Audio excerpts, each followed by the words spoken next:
नमस्कार दोस्तों, चलिए आज समझते हैं किस तरीके से लोग जब एसआईपी करते हैं तो उन्हें लगता है कि एक लंबा प्रोसेस है, ये लंबा टाइम लगेगा। अगर मैं 15,000 रुपये महीने की एसआईपी करूंगा तो उसे 15 साल तक निवेश करना पड़ेगा, तब जाके 1 करोड़ बनेगा और उसके बाद कंपाउंडिंग काम करेगी। एक्चुअल में जब भी हम इन्वेस्टमेंट की बात करते हैं, इन्वेस्टमेंट में हमेशा बात की जाती है रिस्क और रिटर्न की, लेकिन खेल हमेशा रिस्क और रिटर्न का नहीं होता। खेल हमेशा, जो मैं आपको बता दूं, जहाँ पे कंपाउंडिंग वर्क करती है वो होता है बेसिकली आपकी कैपिटल का साइज। आप कितना निवेश कर रहे हो, आप उसके अकॉर्डिंग कंपाउंडिंग वर्क करता है। क्योंकि आपकी कैपिटल अगर छोटी है, स्टार्टिंग में छोटी से आप निवेश कर रहे हो, तो वो बड़ी कैपिटल बनने में इसीलिए 15 साल लग जाते हैं।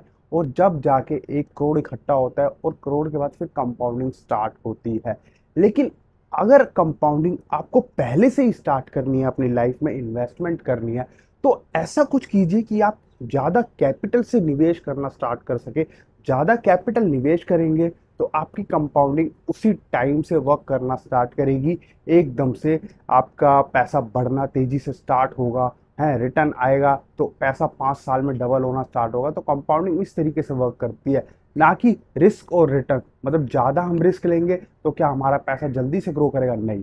मैं बेसिकली, आपने जितने भी रिच पर्सन देखे हैं, जितने भी बड़े बड़े लोग देखे हैं, उनके में हमेशा वो रिस्क कम लेते हैं और रिटर्न भी वो कम रखते हैं, लेकिन कैपिटल अपना ज़्यादा पोर्शन रखते हैं। वो कैपिटल, ज़्यादा कैपिटल से निवेश करना स्टार्ट करते हैं, तब जाके उनकी कैपिटल वर्क करती है। अगर मैं इसमें एग्जांपल लूँ वॉरेन बफेट का, वॉरेन बफेट ने 11 साल की उम्र से निवेश करना स्टार्ट करा, लेकिन 50 साल, जब वो 50 साल के हुए, 39 साल बाद उनकी लाइफ में कंपाउंडिंग करना स्टार्ट करा। तो 39 साल उन्होंने वेट करा। इतना पेशेंस आप में है तो आप एसआईपी स्टार्ट कीजिए, है रेगुलर। अगर आपके पास लमसम अमाउंट नहीं है तो आप इस तरीके से एसआईपी स्टार्ट कर सकते हैं। पहले कैपिटल पे फोकस कीजिए, कैपिटल कहाँ से ज़्यादा इकट्ठी हो सके। जितना ज़्यादा फोकस आपका रहेगा कि स्टार्टिंग में मैं कैपिटल ज़्यादा निवेश करूँ, जरूरी नहीं है कि एसआईपी से, मतलब जितना एसआईपी कांस्टेंट इकट्ठा हो गया तो मैं कांस्टेंट इकट्ठा, जितना ज़्यादा निवेश हो सकता है उतना ज़्यादा निवेश कीजिए। तभी आप कंपाउंडिंग का जल्दी से जादू देख पाएंगे, कंपाउंडिंग तभी वर्क कर पाएगी। तो ये होता है बेसिकली इन्वेस्टमेंट में, मतलब मुद्दा जो होता है असली इन्वेस्टमेंट का खेल यही होता है बेसिकली। जो लोग रिच हो रहे होते हैं वो इसी तरीके से रिच होते हैं, क्योंकि उनके पास कैपिटल का अमाउंट ज़्यादा होता है और चाहे रिटर्न उस पर 12% आए। अगर मैं इसका सिंपल सा एग्जाम्पल लूँ, 1 लाख रुपए कैपिटल है और 12% का रिटर्न आया, तो कितना रिटर्न आया? 12% का 1 लाख पे 12,000 रुपये साल का। और वही 10 लाख रुपए लगाए, उसका भी 12% का रिटर्न, 1,20,000 आया।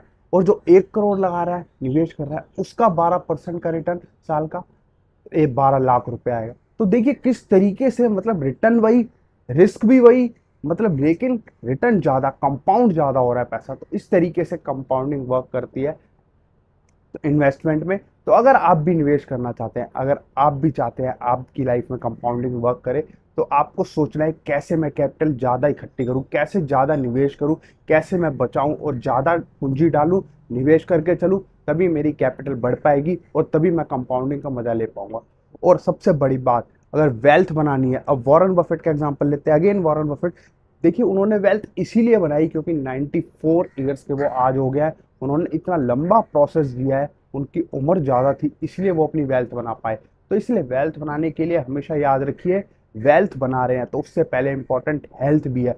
इंडिया में देखिए राकेश झुनझुनवाला जी अपनी वेल्थ उन्होंने बनाई, लेकिन उनकी वेल्थ आधी अधूरी बीच में ही रहेगी क्योंकि उन्होंने हेल्थ पर ज़्यादा ध्यान नहीं दिया। तो हेल्थ भी इंपॉर्टेंट है और वेल्थ भी उससे ज़्यादा इंपॉर्टेंट है। तो दोनों चीज़ें आपको मेंटेन करनी है अपनी लाइफ में, दोनों चीज़ें बिल्ड करनी है। हेल्थ पे भी फोकस करना है और वेल्थ पे भी। तो आज के लिए इतना ही। नमस्कार दोस्तों।